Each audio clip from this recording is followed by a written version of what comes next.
So I was explaining that there is a sphere where each point is indistinguishable from the other point, other than, of course, the indigenous characteristic of the location.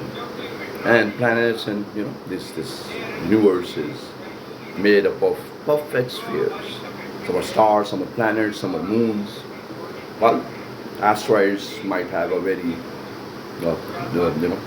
asymmetric shapes. So, what does it tell us about the story of, for example, time travel? Not the story, but the psychology of it. Number one, being an economist, I know that it is the Arab traders that have not only discovered India, but as well as Americas. But then we, as secular education students, formal education, we are all fascinated by the story of Columbus. Columbus, who would strangely would justify, and the king of the time would, or queen of the time would, then fund the journey of Columbus from Portugal, most probably. And story is that he would try to find India by taking a longer route. First, he would go to America, and then would come to India, and then return back to Europe. Now there's a psychology to it. It could be understood in a little bit in a very fascinating manner as well. What is time travel? I mean, there could be, yes, I have seen, you fold to a page, and there will be uh, uh, a page, two page. One is one side of the page and other side of the page. If you fold them, they join each other, and you say, yeah, that's time and space has been bent through maybe Stargate or any other understanding, astrophysics, phenomena of astrophysics, and so you know you can then utilize that relative time and space to then travel into time, into the future. Whereas time is defined as seconds, minutes, hours, days, months, years, decades, millennia. Uh, that's how time, centuries. That's how time is being understood, and it has been understood since thousands of years. And especially, this is our calendar system. Even Islamic calendar system has the same characteristics, with a little bit of a distinction. So what I'm saying is, uh, if we understand it, uh, how can be a better, more practical example, so that it can even explain the intelligence of human cognition for millennia, uh, especially after the advent of Islam, because it is, if you understand a perfect sphere, there can be a short route and there can be a long route. Simple as that. Whereas it would be mostly convex or concave, depending on your point of reference. And even the size would really depend, that how much you have covered the distance in a perfect sphere would also then determine what is the short route and what is the long route. Of course, it is distance, size of the sphere. These things matter. But then, my friends, historically, if you look, Arabic language, which is so beautiful to hear, and Arabic culture, which is fascinating. Then we look at Arabic writing, this linguistic alphabets. They are shaped in a circular patterns, and now this a sphere is the most practical explanation to understand the philosophy, psychology, and physics of time travel, if it is ever possible.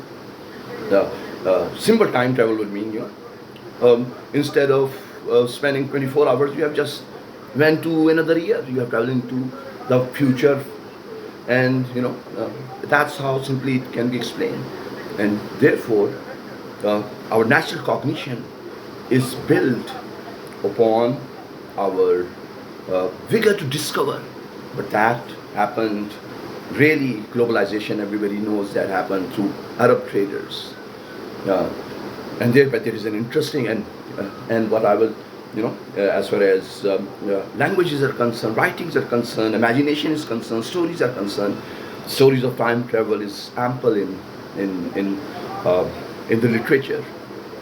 But having said this, I have to mention that all my previous lectures will suggest that this enriching cognition, this beyond time and space expressions would then be really directed because of uh, technology, and the technology which would then benefit all human beings would really start. The story would start from textile mills, this cotton industry, uh, uh, which was the advent of colonization.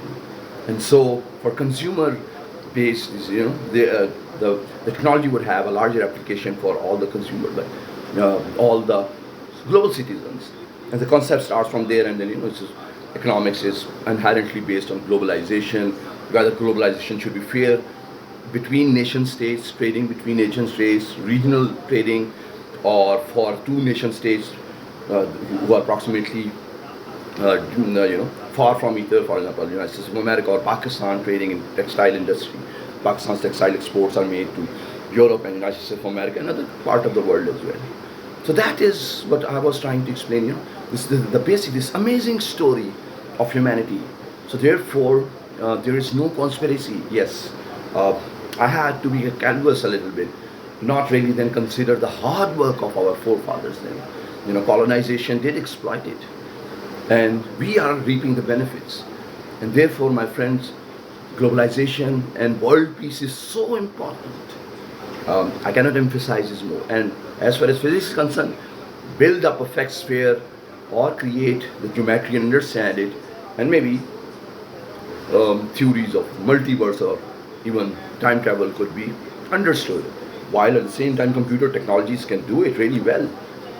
But here, yes, Einstein's theory of relativity says building of a sphere is one part, but then understanding gravity is another part. GPS technologies might have given us a data to understand the sphere, these spherical dimensions or the constructs, certain physical constructs, to understand then certain time and space horizons. Elon Musk, SpaceX would then give us a data, because you cannot just flip the rocket and it will land back in its position without controlling gravity. So that also needs data. So we are moving, we are making strides. But then again, human story, human welfare is a central theme, and it needs started from, my friend, religions, especially Abrahamic religions. So peace and progress, peace among societies, human societies, and progress is so important. Now that's the central theme, because it would all be about intelligent life, and humanity is the only intelligent life we definitely know about. We know about each other. So that's one thing to understand about the psychology and sociology and economics of physics.